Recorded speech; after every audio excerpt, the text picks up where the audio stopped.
बिस्मिल्लाहिर्रहमानिर्रहीम अस्सलाम वालेकुम। अब हम बात करते हैं हेलिकोबैक्टर पाइलोराई की। बहुत ही इंपॉर्टेंट बैक्टीरिया है। डिजीज़ की बात करें तो एक तो एक गैस्ट्राइटिस कराता है और दूसरा एक पेप्टिक अल्सर कराता है। अब गैस्ट्राइटिस एक्चुअली होता है स्टमक की इन्फ्लेमेशन। जहाँ पे भी आपको वर्ड गैस्ट्रो मिले उसका मतलब है कि स्टमक।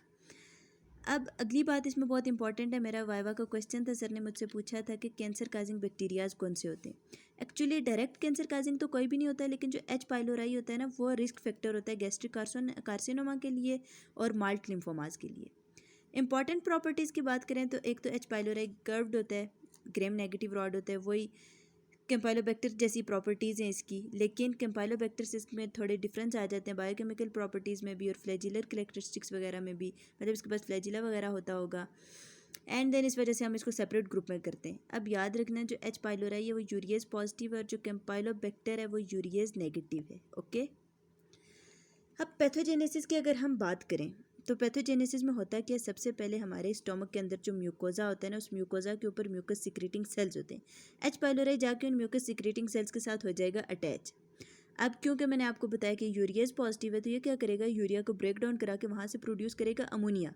साथ साथ वहाँ पे इन्फ्लामेशन भी होने लगेगी, म्यूकोजा का डैमेज भी हो जाएगा। अब क्योंकि म्यूकस जो है प्रोटेक्टिव म्यूकस वो डैमेज हो रहा है, वो ख़त्म हो रहा है, इसकी वजह से गैस्ट्राइटिस और पेप्टिक अल्सर के चांसेस बढ़ जाएंगे। क्योंकि जो हमारा म्यूकस होता है ना, वो प्रोटेक्ट कर रहा होता है इन्फ्लामेशन वगैरह से। लेकिन जब म्यूकस ख़त्म हो जाएगा तो गैस्ट्राइटिस और पेप्टिक अल्सर के चांसेस बढ़ जाएंगे। अब जो अमोनिया है उसने स्टोमक एसिड को न्यूट्रलाइज कर दिया। जब स्टोमक का एसिड न्यूट्रलाइज हो गया तो ऑर्गेनिज्म एसिडिटी कम हो जाएगी और ऑर्गेनिज्म सर्वाइव कर लेगा। ठीक है, वैसे तो होता है ना कि अक्सर ऑर्गेनिज्म जो होते हैं एसिड की प्रेजेंस में उनके वो किल हो जाते हैं या वो अपनी ग्रोथ नहीं कर पाते। तो जब अमोनिया एसिड को न्यूट्रलाइज कर देगा तो बैक्टीरिया जो है वो ग्रो करने लगेगा। ठीक है, सर्वाइव कर जाएगा।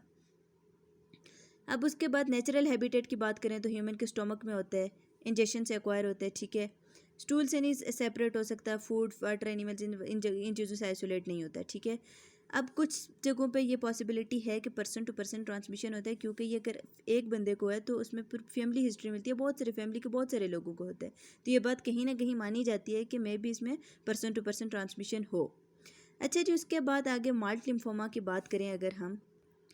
अच्छा, तो जो माल्ट लिम्फोमा होता है ना, वो बी सेल का ट्यूमर होता है। आपको पता है कि बी सेल का काम होता है वायरसेस और बैक्टीरिया के अगेंस्ट प्रोटेक्शन प्रोवाइड करना बाय फॉर्मिंग एंटीबॉडीज़। अब जो जो हमारे पास बैक्टीरिया आएगा, बी सेल क्या करेंगे, एंटीबॉडीज़ प्रोडक्शन की कोशिश करेंगे और as a result B cell का जो ट्यूमर हो जाएगा, बी सेल की ओवर ग्रोथ हो जाएगी और बी सेल का ट्यूमर हो जाएगा। ठीक है, that is non as MALT lymphoma.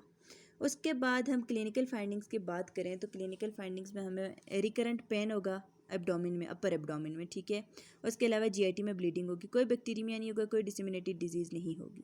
Lab diagnosis की बात करें तो सबसे पहले हम क्या करेंगे कि जो मरीज़ है उसकी बायोप्सी के थ्रू हम इसका गैस्ट्रिक म्यूकोजा रिमूव करेंगे। ठीक है, उसकी कर देंगे ग्रेम स्टेनिंग। ग्रेम स्टेनिंग में ऑब्वियसली हमें ग्रेम नेगेटिव दिखेगा।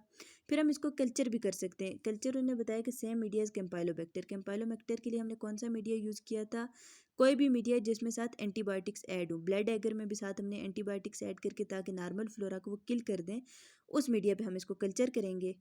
उसके बाद हम कैम्पाइलोबैक्टर जेजुनाई को एच पाइलोराई से कैसे डिफ्रेंशिएट करते हैं कि कैम्पाइलोबैक्टर जेजुनाई जो है वो यूरियस नेगेटिव होता है और एच पाइलोराई यूरियस पॉजिटिव होता है। अब यूरियस की हम डिटेक्शन कैसे करते हैं, by the urea breath test.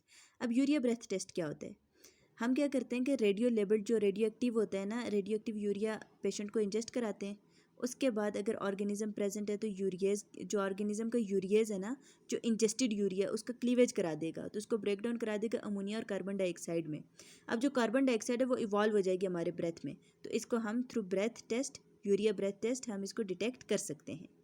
उसके अलावा अच्छा जी, उसके अलावा हम एंटीजन और एंटीबॉडीज़ के टेस्ट वगैरह भी करते हैं और इसकी ट्रीटमेंट जो है फार्माकोलॉजी में बहुत ही इंपॉर्टेंट है। ट्रिपल रिजीम और क्वाड्रिपल रिजीम, ये आप फार्माकोलॉजी में बहुत अच्छे से पढ़ेंगे। That's all about Helicobacter. अगर आपको कोई क्वेरी है you can ask. Thank you.